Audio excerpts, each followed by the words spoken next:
Hello, my name is Yohanca Diaz, and today I will be presenting some themes that emerged during a workshop. My presentation is entitled Enablers and Obstacles to Implementing Remote Monitoring Technology in Cardiac Care, a report from an interactive workshop. I am a postgraduate student at Dundalk Institute of Technology in Ireland, and I am based in the Network Casala Advanced Research Center.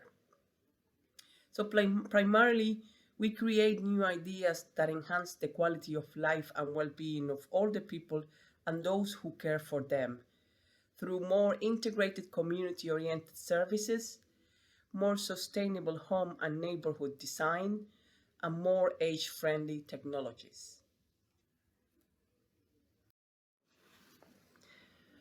I am also part of the Eastern Corridor of Medical and Engineering Center, or ECME.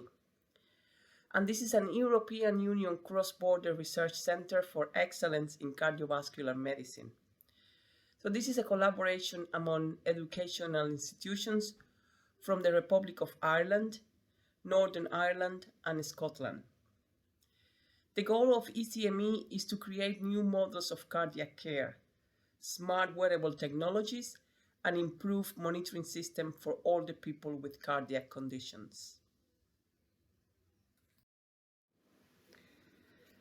Before presenting some of the topics discussed at the workshop, I will provide a bit of the background to the workshop. An aging population and chronic disease are putting pressure on the Irish health system. And I will say that not just the Irish health system, but it could be everywhere. The field of e-health or electronic health is rapidly evolving and has the potential to become an important component of healthcare. But there appears to be a gap currently between research in this field and the integration of e-health technology into clinical practice. With that in mind, the team designed and facilitated a workshop to gather a group of stakeholders from different disciplines, all with an interest or experience in healthcare technology, to discuss from their perspective the reasons why remote monitoring systems have not been adopted in cardiac care by the health service and or other health service providers, and what could be done to facilitate their adoption.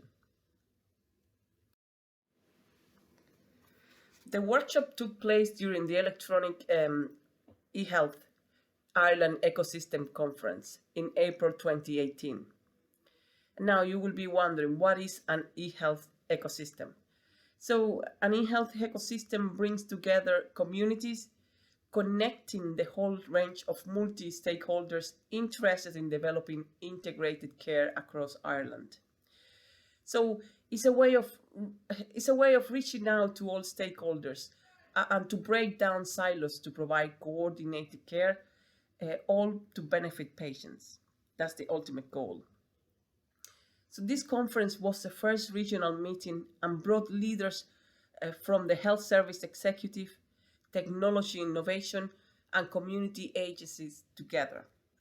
And all was done to discuss some of the key areas affecting health and well-being, and specifically how technology could improve the lives of older adults who have health issues within their community. Present on the day, we had experts and leaders in the health service executive, in European health technology projects, as well as clinicians, researchers, and community support agencies. And if I remember well, there were some patients and caregivers as well. So on the day of the conference, presentations took place in the morning session, and then during the afternoon, several workshops were run simultaneously. Our workshop, entitled Enablers and Obstacles to Remote Monitoring Technology Usage in Home and Community Cardiac Care, was led by 2 PhD students, and I was one of them, and 2 senior researchers. The aim, as I mentioned earlier, was to gather a group of stakeholders, all with an interest expertise or experience in healthcare technology, and to discuss from their perspective the reasons why remote monitoring systems have not been adopted in cardiac care. So following a brief introduction, two broad questions were posed to participants. And they were, why remote monitoring in cardiac care rarely moves beyond the research project stage? And how do we solve or challenge this issue?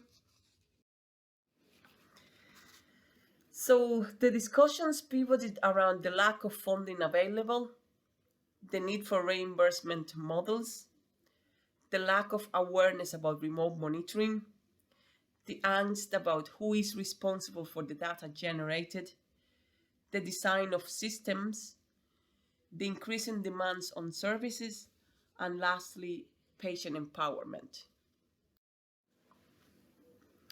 So the lack of funding available to integrate new technology into care was highlighted as one of the main reasons why remote monitoring have rarely moved beyond the research project stage.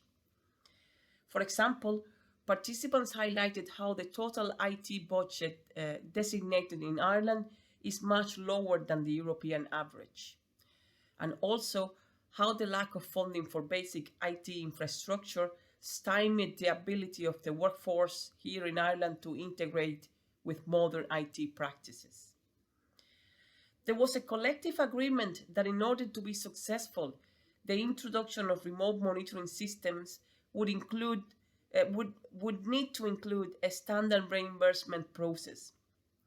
Now, according to the Health Information and Quality Authority, and that is the independent statutory body that deals with health technology assessment in Ireland, technology it includes any intervention that may be used to promote health, to prevent, diagnose, or treat a disease. So currently in Ireland, health technology assessment deals mainly with new drugs, with the approval of new drugs. If older adults invest in remote monitoring technology, there is no reimbursement model or incentives to support them to do so.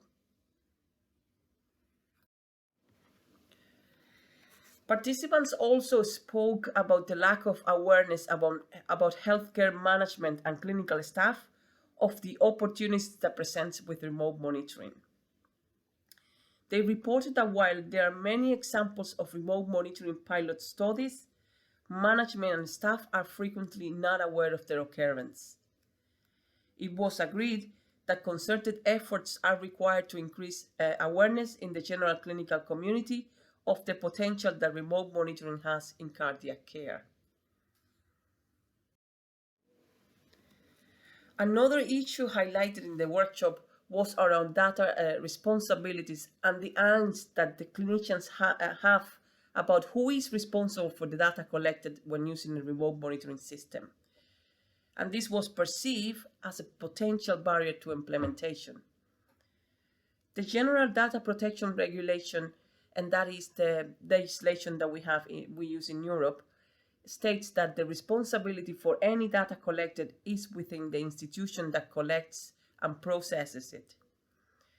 Therefore, the Health Service Executive has a legal imperative to enact the structures and procedures that are needed to control and protect such data. However, there is still confusion among clinicians about who is responsible for what. Participants raised the issue of system design, as it was felt that often remote monitoring systems were poorly designed and were not user-friendly, particularly for older adult users. The information fed back to the user was also highlighted as another possible limitation. Participants were talking about how it is often difficult for older people to make sense of a feedback delivered on some of the devices. So therefore, the agreement was that the developers of devices and systems should take into consideration all the people and their needs, their values and their experience, so that the interface design should be specifically tailored to them. So for example, if an older person is going to use a medication app, the app should be able to provide clear instructions on how to enter the medication, or should have the ability to enlarge the print if the older adult requires to do so.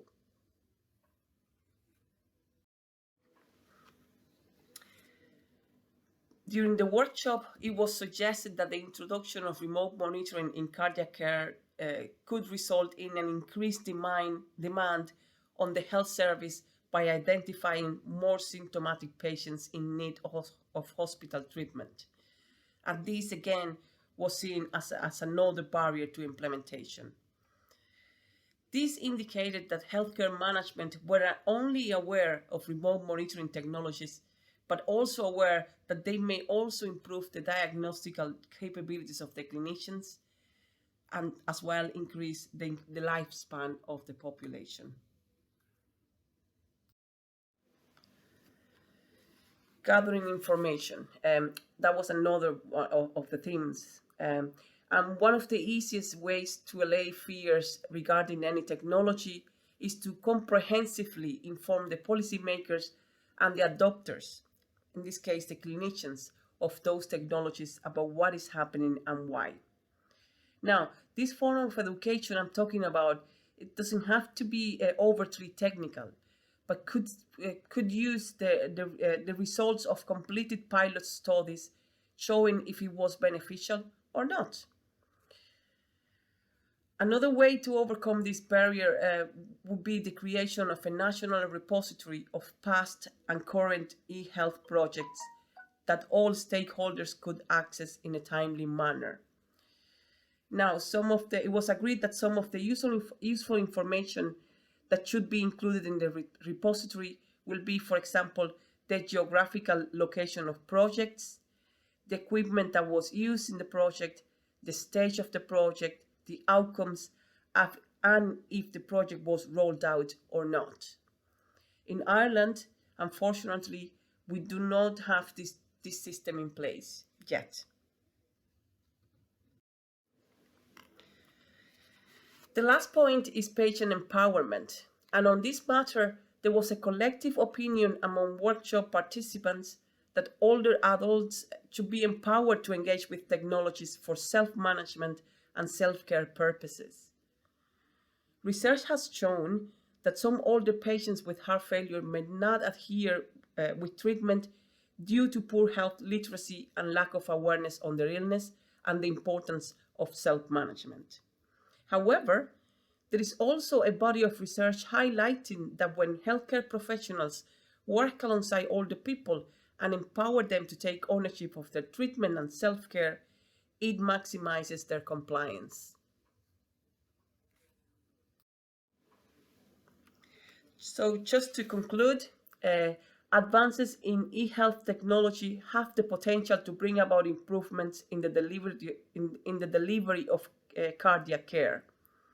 However, in Ireland, like in many other countries, barriers exist to effectively integrate this into the care pathways. Diverse opinions were raised in this workshop, but also a collective intention of making technological solutions widely available in Ireland was shared by participants in the workshop.